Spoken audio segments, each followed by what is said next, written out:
Si j'interviens aujourd'hui, c'est pour vous parler d'un patient qu'on suit depuis quelques années avec le professeur Bonabel. Cet homme s'appelle Bertrand et son histoire est assez particulière. Voilà, lorsqu'il avait 10 ans, la grand-mère de Bertrand est venue lui rendre visite chez lui. Il s'avère qu'à cette époque-là, le domicile était petit, donc la grand-mère a partagé la couche de l'enfant. En plein milieu de la nuit, Bertrand a vaguement entendu une voix d'homme. Il ne savait absolument pas ce que disait la voix. En revanche, il a nettement compris qu'elle était agressive et qu'elle s'adressait à la grand-mère. Le matin venu, l'enfant demande à la grand-mère si elle a effectivement, elle aussi, entendu cette voix. Et la grand-mère lui répond très émue, c'était le diable. Elle n'évoque rien de plus sur cet épisode. En revanche, elle demande soudainement à ce qu'on la raccompagne chez elle immédiatement. 1 heure après son arrivée, la grand-mère fut victime d'un AVC et mourut. Effectivement, c'est assez étrange, mais surtout ce qui nous a marqué avec le professeur Bonabel, c'était cette culpabilité bizarre, cette culpabilité qui était trop aiguë concernant Bertrand par rapport à la mort de sa grand-mère. Nous avons donc décidé avec le professeur Bonabel d'effectuer ce que l'on appelle une session de régression, de manière, c'est-à-dire de plonger le patient dans un état d'hypnose suffisamment profond pour qu'il puisse raviver sa mémoire et nous décrire ses souvenirs. Voilà, c'est très particulier. Effectivement, donc, la première chose dont Bertrand se souvient, c'est d'avoir été victime d'une abduction dans laquelle lui et sa grand-mère étaient enlevés dans un vaisseau en compagnie d'extraterrestres.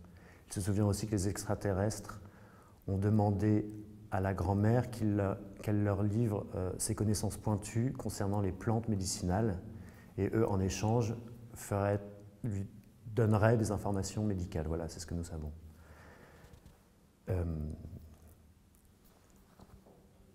Bertrand et sa grand-mère se sont vus offrir un liquide. Les extraterrestres leur expliquant que ce liquide était bénéfique, qu'il rajeunirait la grand-mère et lui permettrait d'être de nouveau attirante. Effectivement, Bertrand se souvient avoir nettement vu sa grand-mère rajeunir. Voilà, c'est ce qui découle de cette première session de régression. Effectivement, c'est très curieux, notre attention était au maximum, mais nous ne comprenions toujours pas ce qui dans cet épisode, pouvait amener à une culpabilité aussi aiguë de Bertrand par rapport au décès de sa grand-mère. Nous avons donc décidé, le professeur Bonabel a donc décidé de pousser l'expérience et d'approfondir l'état de transe du patient, et nous lui avons demandé de revivre la situation. Effectivement, Bertrand se souvient qu'en ayant bu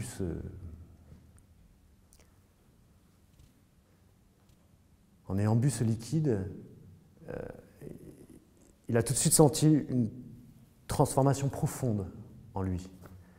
Il se souvient ensuite d'avoir vu sa grand-mère allongée sur une table, nue, et d'un extraterrestre reptilien, bien sûr, voulant avoir une relation sexuelle avec elle. Effectivement, le liquide servait d'aphrodisiaque. Malgré tout, la grand-mère continuait de se débattre, disant qu'elle ne voulait plus avoir de relations sexuelles depuis la mort de son mari.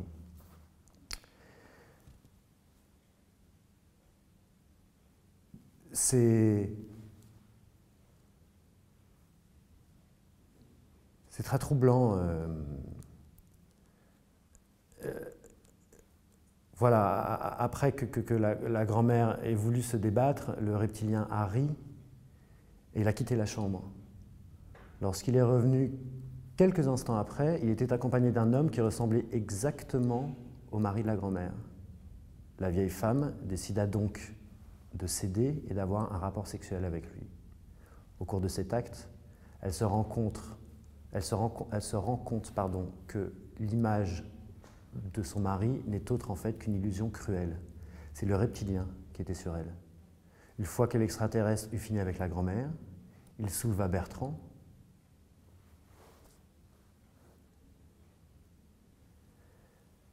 qui avait 10 ans, à cette époque, je le rappelle, le plaça sur la grand-mère et la força à avoir un nouvel acte sexuel, mais cette fois-ci avec lui. Bien sûr, la grand-mère s'est débattue en repoussant violemment l'extraterrestre et en lui criant « Par Jésus, tu ne toucheras pas à ce garçon ». Ce à quoi le reptilien lui a répondu « Tu mourras pour ça ». Bertrand, après, évidemment,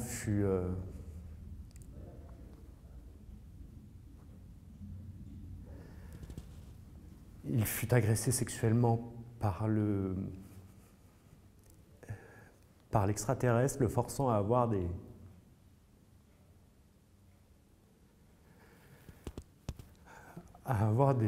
relations anales et orales avec lui.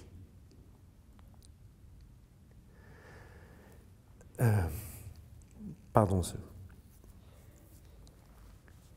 C'était donc ça, la cause de la culpabilité de Bertrand, cette culpabilité déplacée qui était hors propos. C'était le fait qu'il a été forcé à avoir une relation sexuelle avec sa grand-mère, cette dernière étant morte quelque temps après.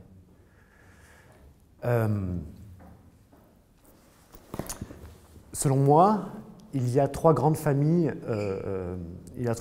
d'extraterrestres liées aux abductions sexuelles. Il y a tout d'abord ce que l'on appelle les gris, qui est une famille plutôt commune que l'on retrouve généralement lors de ce genre d'expérience. Les gris masculins se refusent à tout acte sexuel, tandis que les gris féminins le font volontiers. La particularité des gris, c'est qu'ils utilisent des instruments bizarres qu'ils posent sur les parties génitales des abductés, en enfonçant des aiguilles afin d'extraire nettement des échantillons de sperme et d'ovules de leurs victimes. Il y a ensuite des créatures, la deuxième grande famille de ces créatures est plus sinistre, ce sont ce que l'on appelle les reptiliens et les mutants. Voilà, cette famille a la réputation d'avoir des organes génitaux glacés et ont très souvent des relations sexuelles avec les humains. La troisième et dernière grande catégorie sont en fait ce que l'on appelle des créatures indissociables des humains. Elles sont souvent apparentées à un type physique nordique, c'est-à-dire des grands blonds aux yeux bleus.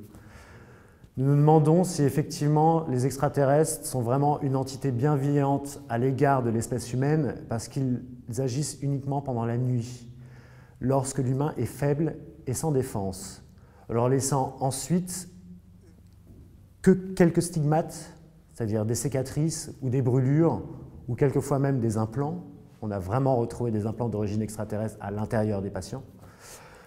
Donc c'est cette grande question de savoir si est-ce que nous sommes les cobayes ou est-ce que nous sommes un objet de curiosité pour ces extraterrestres. Nous pensons donc qu'effectivement s'ils font des prélèvements d'ovules et de sperme, c'est donc pour essayer de faire des expériences génétiques et pourquoi pas éventuellement créer une nouvelle race. Mais bien sûr tout ça reste encore du domaine de la science-fiction, même si la science appuie nos théories dans ce sens-là.